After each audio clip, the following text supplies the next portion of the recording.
Hi hello सगळ्यांना सगळ्यांना good morning. तर तुम्हाला मी कालच्या व्हिडिओमध्ये सांगितलेलंच होतं की दादाचा आज बड्डे आहे. तर दादाचा बड्डे इथे बघा, सकाळी सकाळी दादाने आंघोळ वगैरे केली. दादाला जायचं आहे स्कूलमध्ये आणि त्याची मम्मा त्याला ऑप्शन करते, म्हणजे आम्ही सगळ्याच एका पाठोपाठ आता त्याला ऑप्शन करणार आहोत. तर हे बघा, आमच्या ननंदबाई ज्या आहेत त्या पण आलेल्या आहेत. आणि हे बघा, मस्त असं दादाचं मूड बघा.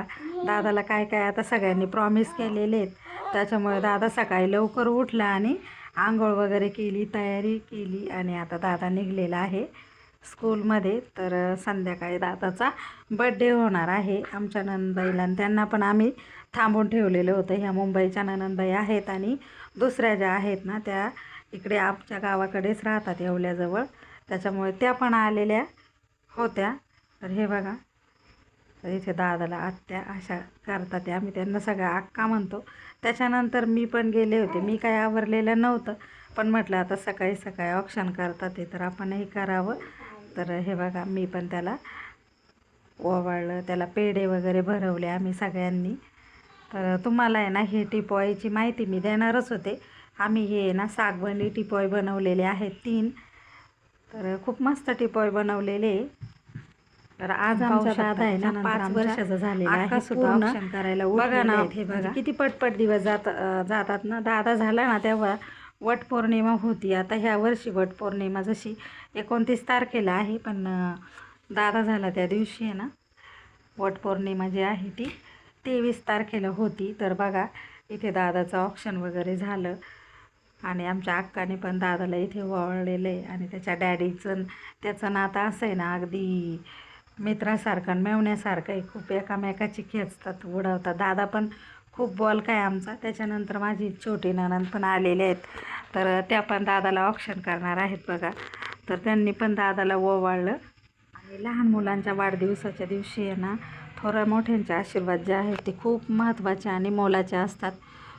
खूप काही सांगून जातात ते आशीर्वाद, खूप आशीर्वाद मनापासून असतात हे. तेव्हा लहान मुलांना असे भरभरून आशीर्वाद दिले ना त्यांनाही खूप आनंद होतो. तर बघा, दादाचं चालू आहे आत्याच्या पुढं नाटक. आत्या म्हणत्या उठून बसतो.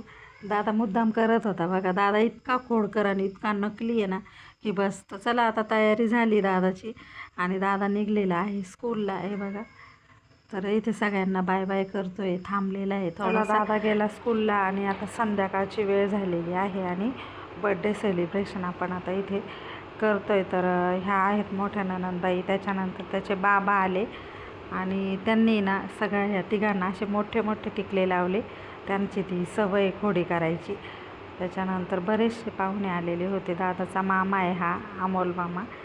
आमच्या आजीने पण दादाला ओवाळलं. त्याच्यानंतर माझा लहान मुलगा.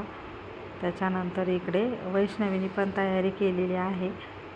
माझी जाऊबाई आलेली, माझं दोघं दीर पण आले होते. त्यानंतर नुकतंच लग्न झालेली नवीन जोडीसुद्धा आली होती. तर मी पण दादाला इकडे ओवाळायला गेले होते. हे बघा, तर दादाचं ऑप्शन वगैरे झालं आणि आम्ही ना संध्याकाळी बिर्याणीचा बेत केला होता. खूप मस्त अशी बिर्याणी झालेली होती. तर हे बघा, आमच्या आजी बसलेले आहे दादाजवळ आणि वैभव आमचा फोटो काढतो इथे. आणि आजीच्या बाजूला माझे मधले दीर बसलेले, ते टोटल 3 भाऊ आहेत आणि ह्या 2 बहिणी आहेत. तर इथे असं केक वगैरे पण खूप मस्त आणलेला होता. तर असा छोट्या पद्धतीने दादाचा बड्डे आम्ही साजरा केला. तर घरची मंडळी आल्यामुळे ना पाऊस पण थोडासा चालू झाला, तर त्यांना पटकन जेवण घालून आम्हाला म्हणजे पाठवायचं होतं घरी वेळेच्या आधी, म्हणून आम्ही पटकन कार्यक्रम उरकून घेतला. चला, बड्डे आवडला असेल तर सगळ्यांना गुड नाईट.